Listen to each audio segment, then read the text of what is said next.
ঈদের নামাজ পড়িতে যাবেন, তখন রাসূল বলেছেন যে তুমি ঈদের নামাজ পড়িতে যাবে তো খাজুর মিঠা চোকা কিছু খাইয়া যাও। ফজর নামাজ পড়ে নিলেন, কিছু খেয়ে নিলেন, দিয়ে নামাজ পড়তে চলে গেলেন। আর বকরিদের নামাজ যখন পড়িতে যাইবে তখন রাসূল বলেছেন তুমি যদি পারো তো না খেয়ে তুমি নামাজ পড়িতে যাও। যেরকম ফজরের নামাজ পড়লেন আর কিছু খাইতে হবে না, সন্ধ্যাবেলাতে যা খেয়েছেন খেয়েছেন, নামাজ পড়তে চলে গেলেন। নামাজ পড়ে আপনি বাড়িতে আসবেন আর সর্বপ্রথম কুরবানি করবেন। আর আমরা করি কি, গোটা কুরবানি কইরা যতক্ষণ শেষ না হয় ততক্ষণ আমরা গোশত রান্না বান্না করি না, নিয়ম লাই।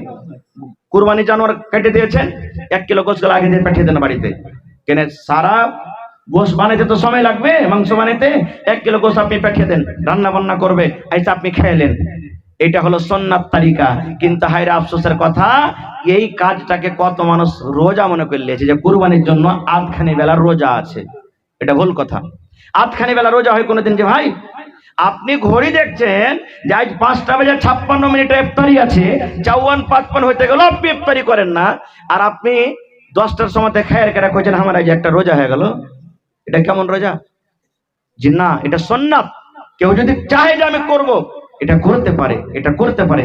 আর একটা জিনিস, ফিতরা আপনি আদায় করবেন। রাসূল বলেছেন ঈদের নামাজের 1 দিন 2 দিন 3 দিন আগে ফিতরা আদায় করবেন। কত লোককে দেখবেন 10টা-15টা রোজা হলো আর ফিতরা শুরু করে দিল আদায় করতে। জি না, এত আগে ফিতরা চলবে না। আপনার ফিতরা 1 দিন 2 দিন 3 দিন আগে থেকে আপনি জমাই করবেন, এর থেকে বেশি আগে করবেন না। আর ঈদের নামাজ পড়িতে যাওয়ার আগে আগে ফিতরা দিয়ে নামাজ পড়তে যাবেন, রাসূলের হাদিস এটা। আর যদি আপনি বলেন যে না এখন তারা ঘোরাতে পারলাম না, নামাজ খানটা পড়িয়ে চলে আসি তারপরে ফিতরা আদায় করবো, রাসূল বলছেন তোমার ফিতরা হবে না। নামাজ পড়ে আইসা পরে ফিতরা দাও, তোমার ফিতরা হবে না। আজ যেমন তুমি দান ধ্যান করছো, আম সাদকা করছো, এরকম আম সাদকার নেকি পাবে, ফিতরার নেকি তুমি পাবে না, ফিতরা হবে না। এই জন্য রাসূল বলেছেন তুমি নামাজ পড়িতে যাওয়ার আগে আগে তুমি ফিতরা দিয়ে দাও। কালকে আপনি ইফতারি যেটা সামান আছে সামান নিয়ে চলে যাবেন, আপনি মসজিদে চলে যাবেন মাগরিবের আজানের আগে, আর ওইখানে আপনি ইফতারি করবেন। কিন্তু আপনি আর বাড়িতে আসতে পাবেন না। খুব গ্রামে যদি মাইয়া থেকে যায় তাও আপনি তার জানাজাতে যেতে পাবেন না, যাওয়ার দরকার নাই।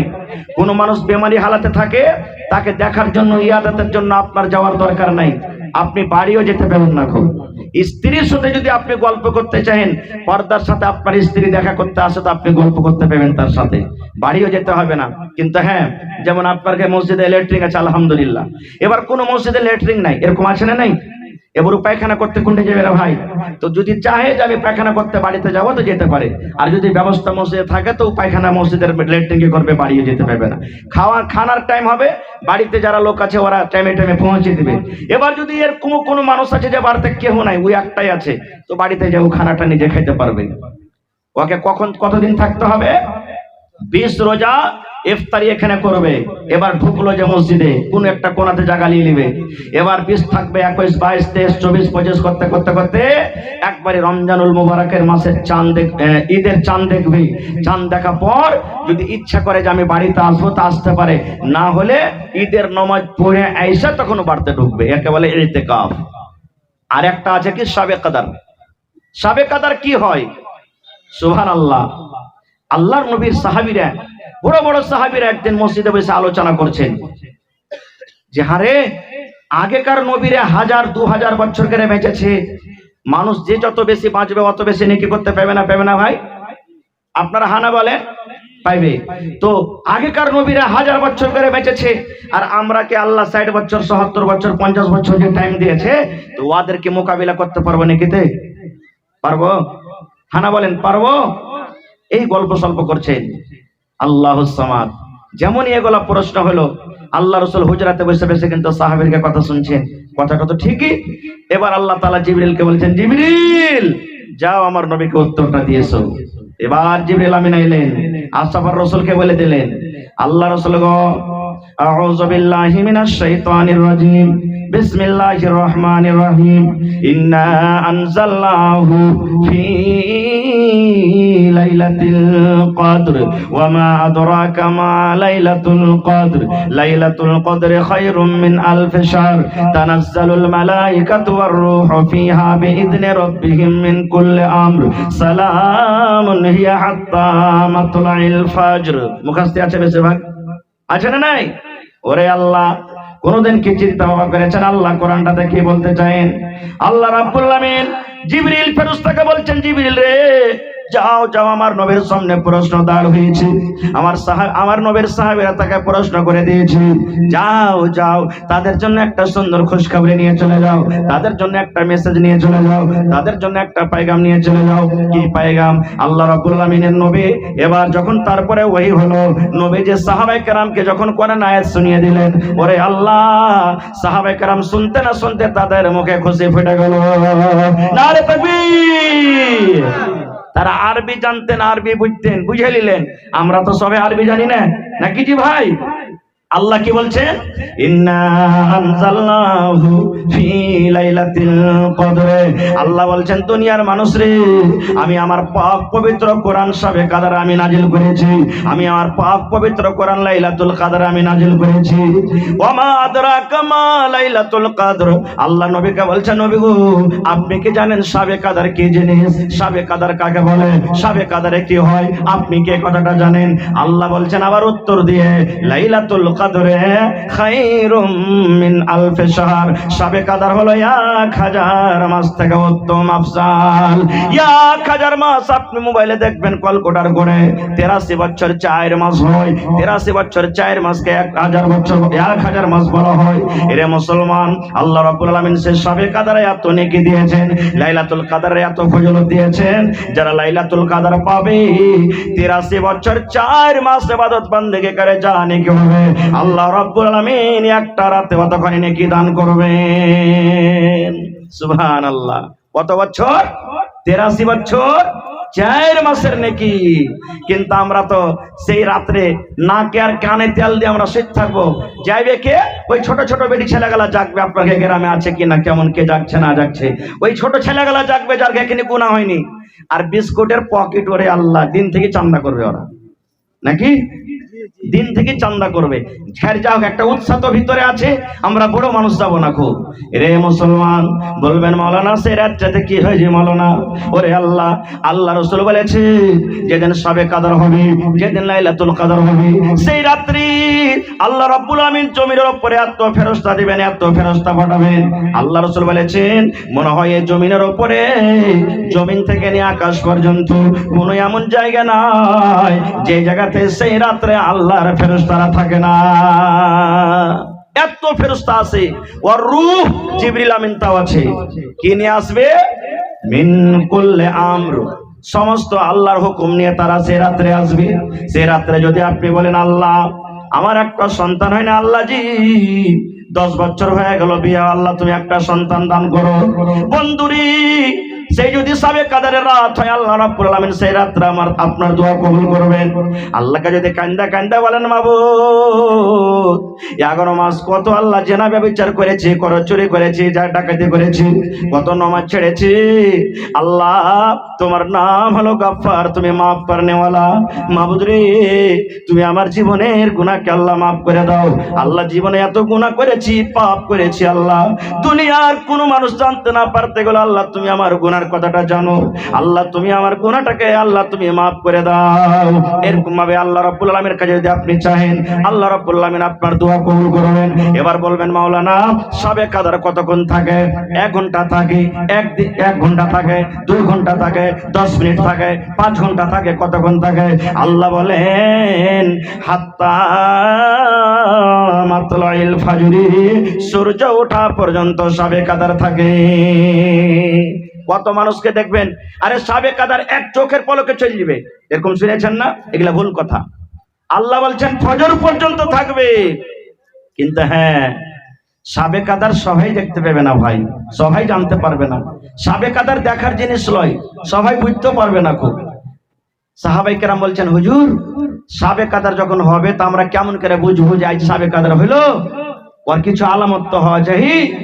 আল্লাহ রাসূল বললেন, সাহাবীরা, শাবে কাদরের আলামত হলো যেদিন শাবে কাদর হবে সেই দিন হয়তো মেঘ হবে, এক ফোঁটা হোক, ঝমঝম করে হোক মেঘ হবে। মেঘ না হইতে গেলে চিলিক মারবে আকাশে, মেঘ না হইতে গেলে মেঘ ডাকবে, না হইতে গেলে রাতটা অন্য অন্য রাতের মতন আলাদা বুঝাবে, হালকা হালকা ভাব বুঝাবে।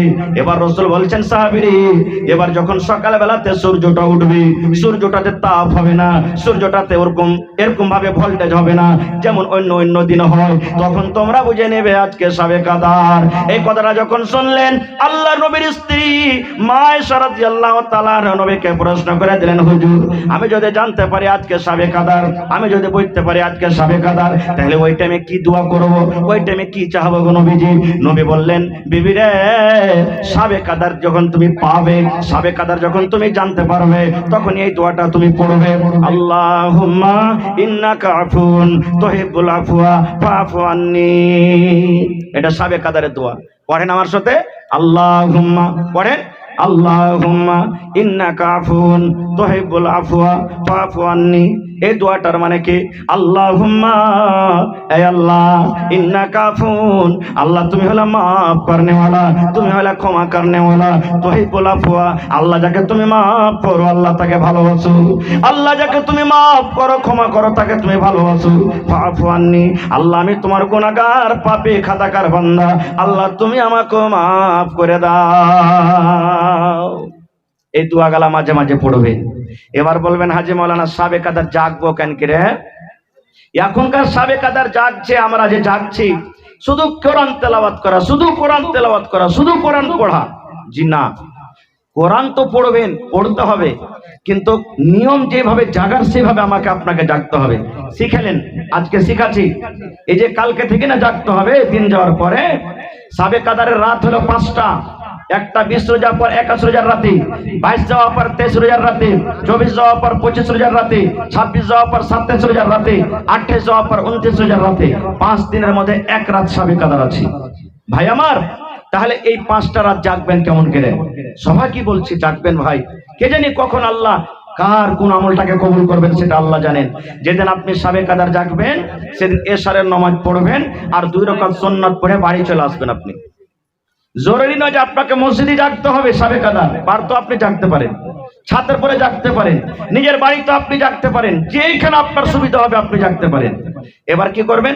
এশারের নামাজ পড়বেন, 2 রাকাত সুন্নাত পড়ে বাড়ি চলে এলেন।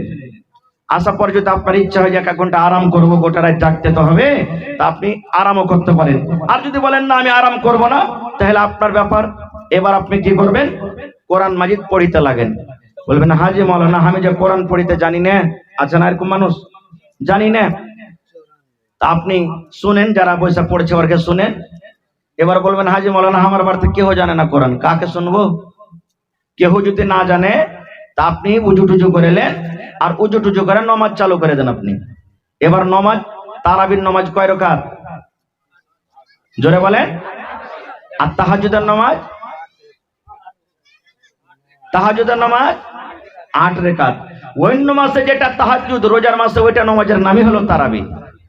নামাজে যেটা রমজান মাসে যেটা তারাবির নামাজ, অন্য মাসে ওর নাম হলো তাহাজ্জুদের নামাজ। এবার আপনি নামাজ পড়তে শুরু করেন। কেমন করে নামাজ পড়বেন? দেখলেন রাত 10টা 11টা হয়ে গেল, এবার নামাজ পড়তে লাগে। 1 রাকাত পড়তে কমসে কম 8 ঘন্টা লাগাচ্ছে আপনার, 8 ঘন্টা তেলাওয়াত করেন। বললেন, মাওলানা শুধু সূরা ফাতিহার কুল আল্লাহ ছাড়া কিছু জানি না, 8 ঘন্টা কেমন করে পড়বো? এখানে প্রশ্নটা জাগছে, জাগে না? সুবহানাল্লাহ। আপনি আলহামদুলিল্লাহ সূরা পড়েন, আর একটাই সূরা জানছেন মনে করেন, বা 2টাই 3টা 5টাই জানছেন, ও কোটা কি আপনি বারবার ঘুরিয়ে ঘুরিয়ে পড়েন রেখাতে। একবার কুল আল্লাহ পড়া গেল তো হাত পায়ে আছে, আবার পড়েন, আবার পড়েন, আবার পড়েন, আবার পড়েন, আবার পড়েন।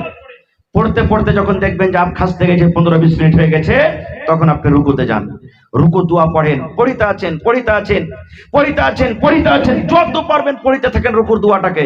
এবার দেখবেন যে আমি কলন্ত হয়ে গেছি, তখন আবার সামি আল্লাহু লিমান বলে আপনি দাঁড়ান, দিয়ে প্রথম সাজদাতে আপনি পড়ে যান। সাজদাতে আপনি পড়ে গেলেন, সাজদার দোয়া পড়িতে আছেন, পড়িতে আছেন, পড়িতে আছেন, পড়িতে আছেন, দেখবেন আমি কলন্ত হয়ে গেছি, খাস্তানা হয়ে গেছে, তখন আপনি সাজদা থেকে উঠেন আর দিয়ে পড়িতে লাগেন, রব্বিক ফিরলি, রব্বিক ফিরলি, রব্বিক ফিরলি, রব্বিক ফিরলি, রব্বিক ফিরলি, যত পারবেন পড়েন। এর মানে আল্লাহ তুমি আমাকে মাফ করে দাও, আল্লাহ মাফ করে দাও, আল্লাহ আমাকে মাফ করে দাও। এটা দুয়ার মানে রব্বিক ফিরিলি, রব্বিক ফিরিলি, রব্বিক ফিরিলি যত পারবেন পড়েন। এবার পড়তে পড়তে দেখলেন আমি এখন কালন্ত হয়ে গেছি, আবার সিজদাতে পড়ে যান আপনি, আবার সিজদার দোয়া লম্বা করে পড়িতে থাকেন, পড়িতে থাকেন, পড়িতে থাকেন। এইবারে পড়তে পড়তে দেখলেন আমি ক্লান্ত হয়ে গেছি, তখন দ্বিতীয় রাকাতের জন্য আপনি উঠেন। এরকম করে যদি 8 ঘন্টা পড়েন তো 2 রাকাত নামাজ পড়তে কতক্ষণ লাগবে? জোরে বলেন। 1 ঘন্টা লাগবে। এবার 2 রাকাত পড়ে আপনি একটু আরাম করেন। কেমন আরাম? পারেন তো কোরআন পড়িতে লাগেন না তো এই সূরাগুলো মনে মনে আপনি পড়িতে লাগেন। এবার আপনি 8 ঘন্টা এদিক ওদিক করলেন, আবার পড়িতে লাগলেন নামাজ। উজু আছে তো ঠিক আছে, না আছে উজু করে আবার নামাজ পড়িতে লাগলেন এরকম ভাবে লম্বা লম্বা করে, আবার 1 ঘন্টা আপনার কেটে গেল। এবার আপনি এদিক ওদিক করলেন, আবার নামাজ পড়লেন এরকম করে করে। এবারে করতে করতে করতে দেখবেন যে আমার নামাজ এখন শেষ হইতে আসছে বা শেষ হয়ে গেল। বেতুর টেতুর পড়লেন, এবার দেখবেন যে আমি এখন 3:30টার সময়তে সাহারি খাবো। এইবারে আপনি 8 ঘন্টা সময়টাকে হাতে রাখেন, যেমন এই ঘড়িতে 3টা বাজলো, আল্লাহুস সামাদ। আপনার বাড়িতে যদি ওরকম কোন রুম বানা থাকে ওই রুমে চলে যান একান্তিত ভাবে, যেখানে আপনার বিবি আপনাকে যাবে না, ডিস্টার্ব করবে না, আপনার ছেলেরা ডিস্টার্ব করবে না, যেখানে আপনার কানে কোনো আওয়াজ যাবে না, বা মসজিদের কোনো কোণাতে লেগে যান আর দোয়া করতে শুরু করেন। প্রথমে আল্লাহর তারিফ মানে সূরা ফাতিহা পড়বেন, নবীর পরে দুরূদ পড়বেন, আর তারপরে যে আপনি দোয়া করতে লাগলেন। দোয়া কবুল হবে না?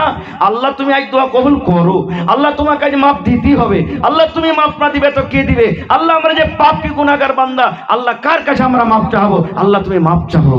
রাসূল বলেছেন উম্মত রে, আল্লাহর ডরে আল্লাহর ভয়ে কানতে কানতে তোমার চোখ দিয়ে যদি 1 ফোঁটা পানি গলা ঝরে যায়, আল্লাহর ডরে জাহান্নামের ডরে তোমার কানতে কানতে চোখ দিয়ে যদি 1 ফোঁটা পানি বের হয়ে যায়, আরে আমার উম্মতের দল, তোমার এই চোখের পানিতে তোমার জন্য আল্লাহ জাহান্নামের আগুনকে হারাম করে দেবে। সুবহানাল্লাহ। এর নাম হলো কি সাবে কাদার। এরকম ভাবে সাবে কাদার জাগতে হবে। হায়রে আল্লাহ, আফসোসের কথা আজকে আমরা মুসলমান যে জিনিসটা এত ফজিলত, আমরা সেই ফজিলত থেকে দূরে আছি। আর একটু আগে চলেন ভাই আমার, আল্লাহ রাব্বুল আলামিন এই পাক পবিত্র রমজান মাস যখন শুরু হয়ে যায়, যেমনই রমজান মাসের চাঁদ উঠে গেল, আল্লাহ রাব্বুল আলামিন 2টা ফেরেশতাকে জমিনের ভিতরে পাঠিয়ে দেন। 2টা এলান করনেওয়ালা জমিনের ভিতরে আছে, আর ওই ফেরেশতা 2টা আসাবার এলান করেন। একজন ফেরেশতা এলান করেন, ওরে মিরকাহা গ্রামের নওজওয়ান যুবক, বুড়া বুজুর্গ, বাপজিরা, মায়েরা, খালারা, তোমরা শুনে নাও। ফেরেশতা একজন এলান করলেন, ও গুনাহ করনেওয়ালা, রুকে যাও, রুকে যাও, রুকে যাও, রুকে যাও, আর গুনাহ করিও না। তুমি 11 মাস মদ পান করিলে, এই রমজান মাস চালু হয়েছে আর মদ পান করিও না।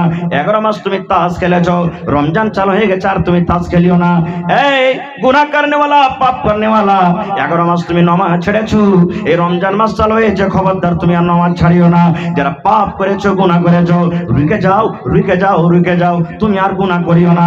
আর যারা নেকিতে লেগে থাকে, নেকি করে, আল্লাহ রাব্বুল আলামিনের আরেকটা ফেরেশতা ডাকতে বললেন, ও নেকি করনেওয়ালা, তোমরা আর একটু আগিয়ে যাও, আর একটু আগিয়ে যাও, আর একটু তোমরা আগিয়ে যাও। তোমরা যে 5 ওয়াক্ত নামাজ পড়েছিলে 11 মাসে, রোজার মাসে নফল গলা বেশি বেশি চালিয়ে দাও। অন্য অন্য মাসে তোমরা যে নেকি গলা করেছিলে, রোজার মাসে নেকিটাকে আর একটু বাড়িয়ে দাও। অন্য মাসে তুমি 2 টাকা দান করেছিলে, রোজার মাসে দানটার তুমি পাওয়ারটা একটু বাড়িয়ে দাও।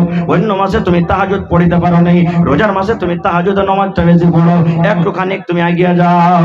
শুধু তা নয়, এই রমজান মাস যখন চালু হয়ে যায়, আল্লাহ রাব্বুল আলামিন ফেরেশতাকে ডাকতে বললেন, ফেরেশতারি, আমার যত জাহান্নামের গেট আছে, যত জাহান্নামের দুয়ার আছে, সমস্ত দুয়ারকে তোমরা বন্ধ করে দাও রে। সমস্ত দুয়ার বন্ধ হয়ে যায়। এবার আল্লাহ ফেরেশতাকে বলেন, জান্নাতের দুয়ার খুলে দাও, জান্নাতের গেট খুলে দাও। এই রমজান মাসে সমস্ত জান্নাতের দুয়ারকে খুলে দেওয়া হয়। এইবার আল্লাহ ফেরেশতাকে ডাকতে বলেন, ফেরেশতারি, আমার বান্দা বান্দিরাকে যেন কোনো শয়তান, কোনো খবিশ শয়তান জিন যেন বহাকাইতে না পারে, রাস্তা থেকে যেন ভটকাইতে না পারে, এই জন্য তাকে মোটা মোটা জিঞ্জির দিয়ে তারাকে বেঁধে দাও। যাও, সমস্ত শয়তানকে বেঁধে দাও। এবার বলবেন, হাজি মাওলানা, শয়তানকে যদি আল্লাহ বেঁধে দিয়েছে, তো এখন যারা রোজা করে না এরাকে ফের কে বহাকাইছে? প্রশ্ন জাগতে লাগে না? কে এরাকে বহাকাইছে? ভাইরে, 11 মাস শয়তান এমন করে এরাকে সেনা তৈরি করেছে না, যে রোজার মাসে ওই সেনার আসারটা এখনো আছে। একটা মিসাল দিচ্ছি আপনাকে, ডোলে পানি আছে আপনার হাঁড়িতে, এবার আপনি হাতটাকে ঘুরাতে লাগেন, এমনি করে ঘুরাইতে ঘুরাইতে পানিটা ঘুরবে না, ঘুরবে না? একটু বলেন, ঘুরবে না, ঘুরবে না? ঘুরবে। এবার 1-2 মিনিট ঘুরতে ঘুরতে লোকটাকে তুলেলেন। এবার যেমনই আঙ্গুলটাকে উঠালেন সাথে সাথে পানি ঘুরতে বন্ধ হবে না, ঘুরতে থাকবে। হ্যাঁ, শয়তান যে 11 মাসে এমন করে ট্রেনিং দিয়েছে না, এই রোজার মাসেই বন্ধ হয় না, ও চলতে আছে, চলছে, ওর স্পিরিট লেগে আছে। কিছু কম আলাদা কথা, কিন্তু ওই যে চলতে আছে। হবে আল্লাহকে দেখে ডরে না তো ফের মানুষকে দেখে ডরিয়ে কি করবো? বাড়তে খাইতে নাই যে সারাদিন থাকবো না খেয়ে। এই দেখেন ভাইরে, আল্লাহ রাব্বুল আলামিন এত বড় ফজিলতের মাস দিয়েছে। বলবেন হাজী মাওলানা রোজা করে কি পাবো? আল্লাহ রাসূল সাল্লাল্লাহু আলাইহি ওয়াসাল্লাম বলেছেন, মান সামা রমজানা ঈমানাও ওয়া ইহতিসাবা গফিরা লাহু মা তাকাদ্দামা মিন যামবিহি। দয়ার নবী এলান করে দিয়েছেন, যে আল্লাহর বান্দা বান্দিরা রোজা রাখবে, রোজা রাখার দুটো নিয়ত করতে আপনাকে করতে হবে। 1 নম্বর কথা হলো ঈমানাও, আল্লাহ রাব্বুল আলামিনের সাথে বিশ্বাস করতে হবে। আল্লাহ 1 মাস রোজাকে ফরজ করেছেন, আমি যদি রোজা রাখতে হবে, রোজা যদি আমি না রাখি আমি গুনাহগার হয়ে যাব, পাপী হয়ে যাব। ওয়া ইহতিসাবান, নেকি মনে করে রোজা রাখতে হবে। এই দুটো নিয়তে যারা রোজা রাখবে, নবী বলেছেন গফিরা লাহু মা তাকাদ্দামা মিন যামবিহি, তোমার জীবনের যত ছোট ছোট গুনাহ আছে আল্লাহ সমস্ত গুনাহকে তোমার maaf করে দিবেন। কিন্তু এখন রোজা কত লোক করব কি, বিয়ের বাড়ি বেড়াতে যাব, মা খালারা কইবে, হালেমার বাপ ওই যে কি রে, তুমি যে বিয়ের বাড়ি যাবে বাড়তে নেই, রোজাটা করো না, তো বিয়ের বাড়ি যাবে যদি রোজাটা না করো তো কি কইবে? এরকম কত লোক আছে না নেই? তখন ও কি করবে? বিয়ের ডরে রোজা করে যাবে।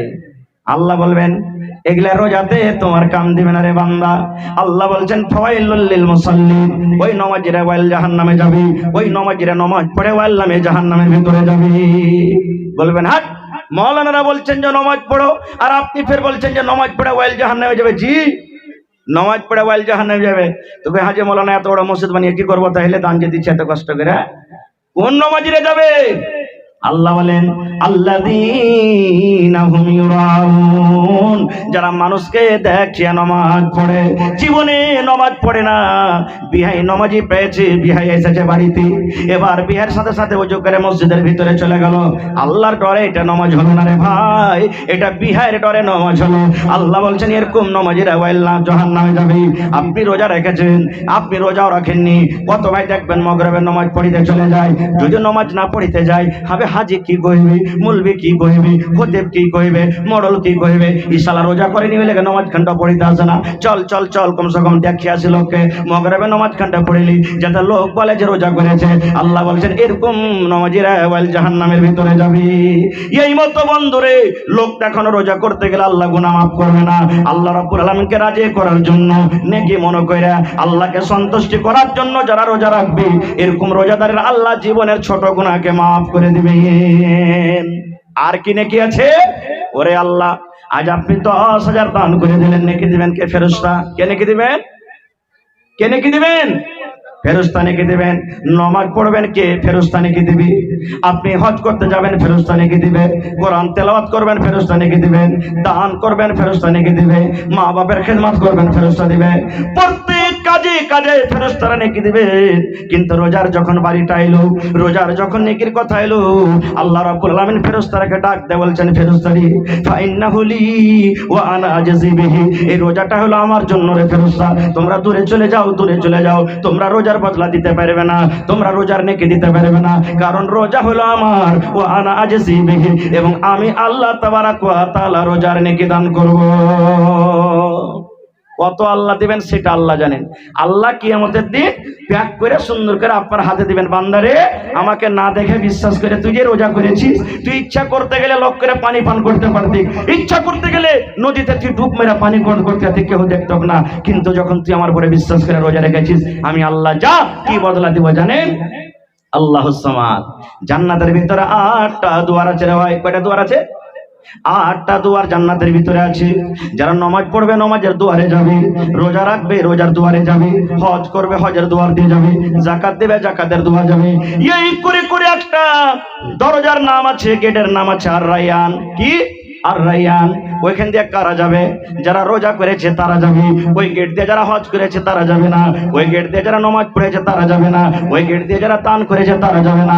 কারা যাবে? রোজাদারেরা যাবে। কিয়ামতের দিন আল্লাহ এলান করবেন, আইনা সায়েমুন, আইনা সায়েমুন, আইনা সায়েমুন, আইনা সায়েমুন। ও রোজাদার তোমরা কোথায় আছো? রোজাদার তোমরা কোথায় আছো? আবেদা, জাহেদা, খালেদা, এই তোমরা কোথায় আছো? রোজা যারা রেখেছো কোথায় আছো? এসো এসো এসো, তোমরা আমার এই জান্নাত, এই রাইয়ান দিয়ে তোমরা জান্নাতের ভিতরে চলে যাও। এবার যত রোজাদার আছে এবার ওই জান্নাতের রাইয়ান দিয়ে ঢুকে যাবে। ঢুকতে ঢুকতে ঢুকতে নবী বলেছেন উম্মত রে, যখন সমস্ত রোজাদার জান্নাতের ভিতরে চলে যাবে এবার রাইয়ান দরজাটাকে বন্ধ করে দেওয়া হয়। এবার যেমনই বন্ধ করে দেওয়া হলো, বিনা রোজাদার আর কিন্তু ওই গেট দিয়ে ঢুকতে পারবে না। সুবহানাল্লাহ। Special gate. আল্লাহ নবীর সাহাবী হযরত আবু বকর বলছেন, হুজুর জান্নাতের ভিতরে 8টা দুয়ার আছে, আর দুয়ার গালা ডাকবে আমার দিক দিয়ে এসো। যারা নামাজ পড়েছে নামাজের দুয়ার বলবে আমার দিক দিয়ে এসো। যারা রোজা রেখেছে রোজার দুয়ার বলবে আমার দিক দিয়ে এসো। যারা দান করেছে দানের দুয়ার বলবে আমার দিক দিয়ে এসো। এরকম কি কোনো মানুষ হবে যে লোকটা দুয়ারের আগা দিক দিয়ে হাঁটবে আর সমস্ত 8টা দুয়ার তাকে ডাকবে আমার দিক দিয়ে এসো, আমার দিক দিয়ে এসো, আমার দিক দিয়ে এসো? এরকম কি কোনো আল্লাহর বান্দা আছে? রাসূল বলছেন, হ্যাঁ রে আবু বকর, হ্যাঁ আছে। আর যত লোক যাবে তাদের মধ্যে একটা তুমি আছো। সে আবু বকরটা কে জানেন? আবু বকরটা কে? হায়রে আল্লাহ! নবীজি একদিন সাহাবীরাকে বলছেন দান করো। রাসূল সাহাবীরাকে বলছেন দান করো, বাড়ি চলে গেলেন। দানে পাল্লা পাল্লি শুরু করে দিলেন। উমর ফারুক মনে মনে হাসছেন, আজ আবু বকরকে দান করে জিতবো। যেমন আজ আপনারা পাল্লা পাল্লি দেখালেন, কি দেখালেন না? হ্যাঁ, আমি দিন 10,000, আর তুই দিবি না কেন? তুই 6,000 টাকা দে। তুই 10,000 দিন, তুই 15,000 টাকা দে। এটা জায়েজ আছে, এটা কোনো নাজায়েজের কারণ নেই এখানে। কিন্তু আল্লাহকে সন্তুষ্ট করার জন্য হচ্ছে, লোক দেখানো নাই। এবার উমর ফারুক বাড়ি চলে গেলেন, আজ আবু বকরকে দান করে জিতবো। বাড়ি চলে গেলেন, কপি কলম নিয়ে বসলেন, মালকে 2 ভাগে ভাগ করলেন। 1 ভাগ মাল বাড়তে রাখলেন, আর 1 ভাগ মাল এসে নবীর দরবারে হাজির করলেন। আর মনে মনে কিন্তু খুশি, আজ আবু বকরকে দান করে বলেন জিতবো। এবার আবু বকর রাদিয়াল্লাহু তাআলা আনহু বাড়ি চলে গেলেন। বাড়িতে যাওয়ার পর তখন বিবিকে বলছেন, হ্যাঁ গো, নবীজি দান চেয়েছেন যে দান দাও, বাড়িতে কিছু আছে? ওরে সুবহানাল্লাহ, দেখুন কত গরিব মানুষ। বিবি বলছেন, স্বামী গো, মাত্র 1 সামান 2.5 কিলো যাও কিংবা জয়ের আঠা আছে কোনো স্বামী যান, আর কিন্তু আমার বাড়িতে কিছু নাই। ওরে আল্লাহ! গ্রামের যদি মডল হাজি সাহেব সবাই 10,000 5,000 দিচ্ছে, আর ও যদি কয়ে যে আমি 100টা টাকা দেবো, তা আপনারা চিন্তা করবেন না? করবেন না? মৌলানা ঘুরিয়ে দেন, ওর বদলে আমারই দিয়ে দেবো টাকাটা। কত লোক বলে দেবেন?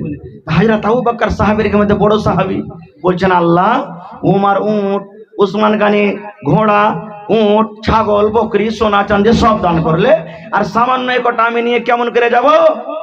খায়ের যা হোক, ওই দান কোটাকে নিয়ে ওপর থেকে চাদর দিয়ে ঢেকে নিলেন, গায়ে দিয়ে দিলেন, আর দিয়ে চলে গেলেন। কেউ না জানতে পারে ঢেরিতে ঢেলে দিলেন।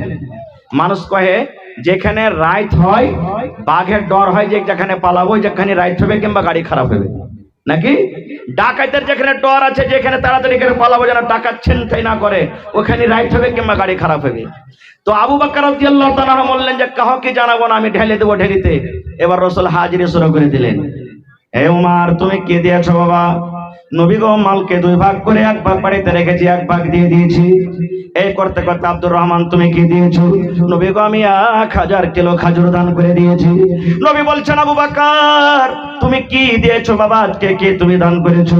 আবু বকর বললেন, ইয়া রাসূলুল্লাহ, কি আমি দান করেছি ওটা জিজ্ঞাসা না করে নবী গো, আমি বাড়িতে কি রেখেছি আর কি দান করেছি এটা জিজ্ঞাসা করেন। নবী বললেন, কি দান করেছো, কি বাড়িতে রেখেছো? এবার আবু বকর রাদিয়াল্লাহু তাআলা বলছেন, আল্লাহ নবী গো, আমি আপনার বন্ধু, আপনার শ্বশুর, আপনার সাথী, আপনার সাহাবী, আল্লাহ এবং আল্লাহ রাসূলকে বাড়িতে রেখে গেল নবীজি। আমার বাড়িতে যা ছিল সব কোটা আমি ঢেরিতে ঢেলে দিয়েছি। নবীজি যা ছিল বাড়িতে আল্লাহ এবং আল্লাহ রাসূলকে বাড়িতে রেখে সব কোটা আমি ঢেলিতে ঢেলে দিয়েছি। হায়রা তোমার দাঁড় হ্যাঁ বলছেন, নবীজি আজকে আমি আবু বকরকে দান করে জিততে পারলাম না, আজকে পারলাম না। আমি অর্ধেক দান করেছি, অর্ধেক বাড়িতে রেখেছি, অর্ধেক নেকি পেয়েছি, আর আবু বকর গোটা দান করে দিয়েছে, গোটা পূর্ণ নেকি পেয়ে নিলে আজকে দান করে জিততে পারলাম না। সে আবু বকরটাকে জানেন? আর একটা শুনেন, আপনারা সবাই জানছেন যে মক্কার বেঈমান মুশরিকরা নবীর পরে জুলুম অত্যাচার করেছিল। নবীজি আল্লাহ রাব্বুল আলামিনের আদেশে মক্কা থেকে হিজরত করে কোথায় গেছিলেন? জোরে বলেন। মদিনায়। রাস্তাতে বেঈমান মুশরিকদের ভয়ে কোন খালটাতে ঢুকেছিলেন? খালটার নাম কি? যে গারে সোর। এবার নবীজি ঢুকতে যাবেন, হযরত আবু বকর বলছেন, হুজুর থামেন, আমি আগে ঢুকবো। কেন? পুরাতন খাল, সাপ আছে কি বিচ্ছু আছে, আপনি ঢুকলে আপনার উপর আক্রমণ করতে পারে। আমি ঢুকবো, মরলে আবু বকর মরবে, আপনার যেন কিছু না হয়। বলেন সুবহানাল্লাহ।